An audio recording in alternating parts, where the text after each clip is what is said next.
Welcome to House Money with Corbin Matisse.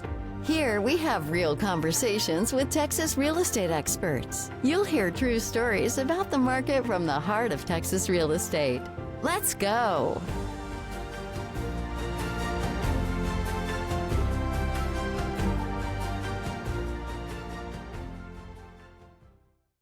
Brooks Kelly has done almost 150 loans in the past 12 months for over 61 million in production. He leads a huge team at the Mortgage Link, and he's the reason I'm here. He was a college athlete playing golf at Texas Tech with the likes of Ludwig Oberg. He is a master team builder and retainer of talent. He's been a great leader to me and many others. It's been an absolute pleasure working with you, and I'm so pumped to have you on the show today. Brooks Kelly, welcome to the show. Man, what an intro. Thanks, Corbin. Appreciate it. You bet. So how long have you been in the home loan business? Man, forever, since 2007, so over 18 years now. And you were at Homebridge for 8 years. I've never asked you about that company before. Was there anything unique to the way that company was structured, or what was it like working there? Yeah, well, I mean, I think we caught lightning in a bottle when we went there. You know, it was a company had been around, but they were growing pretty substantially. They brought on a new owner, Peter Norden, who was a fantastic individual and had great people that work for him, like still great friends to this day, you know, with Rick Floyd, Matt Pion, Tim Bartosh, just guys that knew how to run mortgage companies. I mean, multiple of the executives there were CEOs of other mortgage companies in the past. And we were at a company that was doing fine, but they were not a direct lender. They weren't Fannie, Freddie, Jenny direct. In 2012, that was a big deal because you had to have double execution on loans, meaning that, you know, if Chase would take it, we had to make sure that Wells Fargo would too, just in case they wouldn't take it for some reason. And so it really opened the doors for us. My production doubled when I went there, just year over year, just with the ability to say yes more often. And they actually rebranded. They were Remen back in the day, REMN, Real Estate Mortgage Network, and they rebranded to Homebridge in 2013. And we just had a good thing. Like a lot of the guys that work here with us actually were in my branch back then. Randall McClanahan, Brian Knatzer, and I were all partners and ran that branch together. And we had a great group, you know, Kevin Pierce, Brian McCauley, Chet Decker, Wayne Benson. Had a great office, full office. Everybody was there every day. It was kind of back in the day when everybody went to the office. And we ran a great branch for a great company that had a really good culture, and it retained people because of it. You know, they had lots of good products and just lots of good people running the company. So unfortunately, they sold their retail division a year or two ago to CMG. They still exist on a wholesale basis. Peter still runs the company, but all the retail side got sold to CMG about a year or two ago. And when did you start building your team at the Mortgage Link?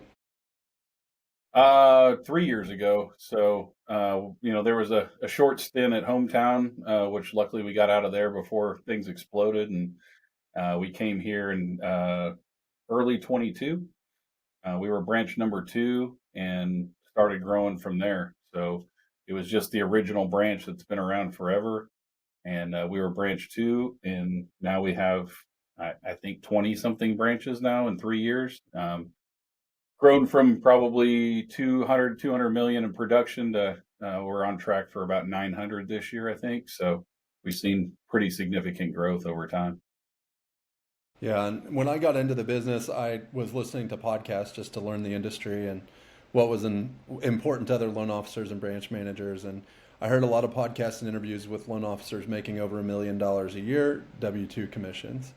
And no one really talked about how hard it would be to accomplish that. It just seemed like they wanted it to sound easy. Maybe it was for recruiting or whatever. But Yeah. so I guess here, tell the truth about reaching that level. What does it really take? So this was in 2021, of course, slightly different market, but let's say in today's market, what would it take to reach those production levels? I mean, to hit that kind of W-2 number, you got to close probably 75 million or so. And it doesn't just take you. It's not possible. Like you could do it once by yourself, but you couldn't sustain that in any way without a good team behind you. I think the team is the thing that changed my career in 2013, 2014. I found coaching because I was like, somebody's done this better than I have, and somebody knows how to do it. There's got to be a blueprint. And so I found the core training back then. They taught me how to grow a team, manage a team, manage a branch, count the money, all the things that the principles of the core, and changed my career because I was working 78 hours a week, stacking W-2s and scanning files and doing 30, 40 million a year pretty much on my own. Like I had a partial assistant, we shared, and I was doing 40 million, Brian was doing 30, Randall was doing 30, and that just wasn't fair to that person or fair to us and our business growing. So when I found coaching, that was the huge thing that changed that. And to have a system and a process that you go through, there's got to be a conveyor belt, just like GM can't make millions of cars if they just one person stood there and built the whole car. They'd make 50 cars, or however many employees they've got, but they have an assembly line, and the mortgage process works like that. And it's very important to have the right people in that process from start to finish and make sure that you provide the right amount of service, the right amount of communication to a client. And we just did that really well. We communicated better than anyone did, and people just loved us for it. And so we were able to grow through that. It's no different today than it was, back then, which I talk about back then, 2014, 10 years ago. Technology is more there, but it's still a people business, it's still a relationship business, and it still takes a great team to build it through that, which anybody could do with enough focus and time. So I've been on other teams that will bring people on really well. They'll be really good at recruiting. So like the initial phase of team building, they're great at. I think the unique skill that you have is keeping teammates long term. What are the tactical things that it takes? I know you got a lot from core coaching and that stuff, but like what are the actual details? Like what are you doing that you think the other team, like let's say teams that are really good at recruiting, but their um, churn rate is really high, meaning they lose employees just as fast or faster than they're hiring them. What are Yeah, the tactical things it takes to keep teammates long term? I mean, if you're talking about loan officers versus like your actual team, which I'll kind of go into both, but to keep loan officers and support them, it's a lot of companies go through a lot of steps and a lot of expense to bring people on. It may be flashy signing bonuses or big promises, but it's the delivery on the other side that really counts. And so after you get here, how are you going to get supported? Well, a lot of people just kind of let up at that point. Like they're here, we got them, they're good to go. Well, statistically, 30% of the loan officers that move leave within the first 90 days. So it's really about that first 90 days of getting them set up and going through that process of delivering on what you told them you were going to give them up front. Like, are you going to deliver? Are you a man of your word? Are you going to do what you say? Or are you just going to get me here and then kind of hands off and just kind of walk away from it? So that's big on that side. I think there's an accountability I give to loan officers that a lot of other people don't, where, I don't let them run over our operations team. I fired a guy not that long ago for thinking he could run over my operations manager. And that lasted about 2 minutes before I let him go. No production is worth that. The people that make this happen do it tirelessly. They do it for a lot less money than we do it for. And they will bend over backwards to do that for you. And so taking care of them is what I do really well. And I think that's why people stay here. My operations manager, she's been with me for 13 years. My processor, April, 18 years. Like I've been in this business since February of 2007. And I think April joined us in like June. Like, so ever since then, and she was already one of the best processors in the business. So she's been with me for that long. Ben, my sales manager, for 10 years, 11 years, Blaine, 5 years, Jen, like 8 years. Like everybody that's here likes to work here. And one of the key things that I do for them is I review with them every 6 to 12 months, depending on the last review and what they're talking about. I want to be involved in their life. I want to make sure that they grow their career. I want to make sure that they're doing what they want to do. So If they're a processor that wants to be an underwriter, then we'll do that for you. April never wanted to move. She did at one point, and it was kind of a bad time for that. But after we got around to having that opening, she'd rethought it and she didn't want to move up. Esmeralda was one of my processors for years, and now she's my operations manager. Ben was just an entry level LP1. Now he's my regional sales manager. So I help grow people, and I also never want to get surprised. I don't ever want that conversation for them to come in and shut the door and say, "Hey, man, I got something to tell you." I want to be a loan officer, and you never gave me that opportunity, or I wanted to be an underwriter, and you never gave me that opportunity. So I think I'm really in tune with what they want. I probably go through phases a little bit where I get really busy, and I'm not the best at that, but I still refocus every year with that review. That's awesome. Okay, changing gears a little bit. You played golf at Texas Tech, I did. which is home to golf pro Ludwig Oberg. You got us in to see the locker room. They still have his locker set up in there. What are your thoughts on his career so far? The much better than mine was. So, yeah, I mean, just a generational talent. Hopefully, his injuries don't plague him too much. I think that's been a lot of his issues recently, but super nice guy. I've never met him, but on all accounts, he's a great guy. Very grounded. I think he'll do great things. I don't think the spotlight really gets to him all that much. So he's kind of got that Scotty Scheffler mentality a bit. Um, Hits the ball a mile. I think he's going to have a great career if he can stay healthy. What was it like playing college golf in Lubbock? Windy, like really windy. Um, it was fun though.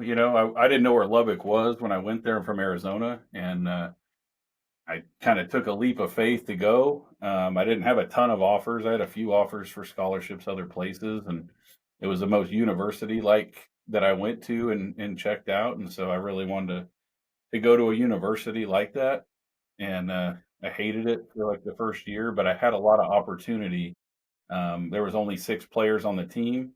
One of them, Blake Smith, is actually um, Scotty Scheffler's agent, and his dad is Scotty's teacher here at Royal Oaks. And so Blake was on the team, and then we had all new kids, new incoming freshmen or transfers. And so I got to play in every tournament my freshman year, which repetitions on anything, make you better. And so I think that was a huge catalyst to my career and some of the other guys on the team. So it was a lot of fun. We traveled. We were one of the worst teams in the country when I got there, and we actually played in the national championship my junior year. I think we were ranked number 10 or 11 in the country at one point. So pretty cool to go through driving, in a 15 passenger van to McKinney for a tournament, to going all the way to Hawaii and Scotland and, Kiowa Island and these other places later on. So we had a lot of success, and it was a lot of fun.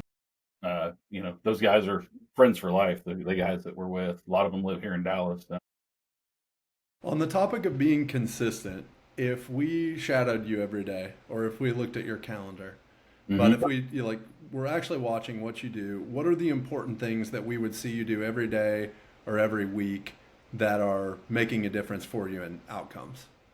Uh, You'd be really bored if you watch me, but I'm very regimented in what I do. Like, I drop my son off at school. I come to the office. I check my emails. I get ready for the day. I review my calendar. I have a daily team meeting every day at 9 a.m. That's the most important thing when you have a team, is to have a team meeting. We go through all the leads, all the contracts, all the issues, everything within 15 minutes or so, 20 minutes. Everybody's got their assignment. They're accountable for it, and everybody moves on their day. So Ben leads my sales team, which is Blaine and Jennifer, who do all the pre-qualifications. I do all the loan consultations, but they're making sure everything is in its place. They're, going through all of that process to make sure our clients have a great experience. Then I move on with my day. I'm either doing loan consultations, coaching calls, administrative meetings. It's really about it. And that's my whole day through the rest of the day. I do field some calls and text messages, but it's pretty regimented from that. We do a weekly pipeline meeting, which I'm sure folks in our office aren't the hugest fan of. It's 30 minutes though. We go through about 100 plus loans in less than 30 minutes. We talk about what's necessary from changes. And so just getting everybody together. They all get their updates, then they can go out and update their clients, their agents, and everybody from there, instead of everybody having to have their own individual pipeline meeting with the processor and taking their whole day. So it's really meant to shrink things down for everybody to give an update. And it just keeps everybody on the same page. So, but other than that, like, dude, I'm pretty boring. I work my day, I do everything I'm supposed to do. Sometimes I work too long, but usually I turn off the lights and I go home and start again tomorrow. You've been putting out a ton of content over the course of the past year. Uh, I think you had a YouTube channel that started, I didn't ever see that, but I know you started that a long time ago. You've been doing a ton of stuff on social media. Are you seeing any trends with content that people respond to, maybe in different ways across different platforms, or maybe even topics or specific content in general right now? Are you seeing any trends with the way that people are responding to certain types of content or certain messaging? I think, well, I trends, like, for me, I don't know, I don't do enough of it to understand that part, because the trends change daily, it seems like. We're always trying to find something new and different, and that's why I hire somebody to help me with that instead of me trying to figure it out. But I got some great advice from my coach Amir on our written content, and I think that's doing the best, and it's been doing really well for several months now. Just being honest and true yourself, like whoever you are, like you can't be somebody else and be great on social media, in my opinion, whether it's written, on video, whatever it is. So we've gone on video, we've gone to interview style where I'm just answering questions just like we are today. And I think that does pretty well. It resonates with the crowd that we're trying to aim at. And then on Facebook, it's very much written content, and it's real life stuff, about people that I work with, work around, work for, and just experiential like that, stories that we do, and I think that's doing really well for us right now. So you're saying that on Facebook, written content is working pretty well? Because I've seen your stuff. It looks like what's your process for creating written content on Facebook? Like, do you sit down for an hour and write content, or do you just kind of like throw it into a note as you're driving, like as you think of something, or how does your process go for creating that stuff? It's fairly systematized when it comes to that. From as random system as you can come up with. Fridays are our spotlight, just for example. So we'll spotlight somebody on Friday, and it could be a coaching student, it could be a loan officer, it could be an associate, an operations person. We try to alternate and kind of go through that and find that. But no, yeah, I sit down and I write it myself. It's about what we do every day, and I don't think somebody could write that for me. And it's they obviously don't have. That's all I meet with people all day, and so meeting with you today, learning about you, and learning about my coaching students from the prior calls, I get a lot of intimate knowledge, and I get to know people really well, and so that just comes out in my writing. It's definitely enhanced by some AI softwares and stuff, because me to sit down and write a very well worded article is going to take me far too long. And so I tell it exactly what I want it to say, and then it makes it look nice for me. So, Yeah, that's my favorite thing about AI is just like the time savings, how fast it can make you. and it makes you want to do it too, because Yeah, before it was like, man, like it's to try to focus my thoughts for 30 minutes or an hour when I've got everything else and three screens flying at me and phone and all that stuff. It's very hard. And so it get pushed off and pushed off. And now I actually enjoy doing it because I can actually get it done in, 10 minutes or less. So, yeah, yeah. and I get what I want out of it. I feel like it's getting better over time, not just it, but me in the way that I, articulate things.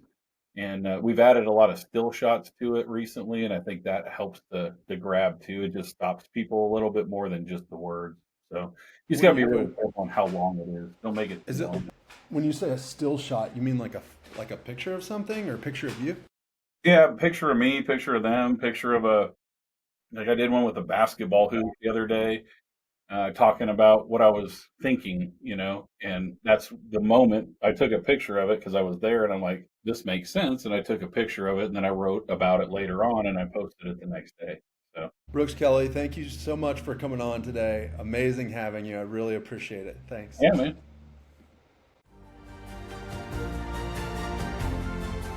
If we already know each other, thanks for dropping by. If you're a first-time listener, then we'd love to hear what you think. Please follow wherever you're listening and consider leaving a 5-star review so that more awesome people like you can find our content. To learn more about loan options with Corbin, visit MatisseMortgage.com and click free phone consultation. Take care, and we'll see you next time on House Money with Corbin Matisse.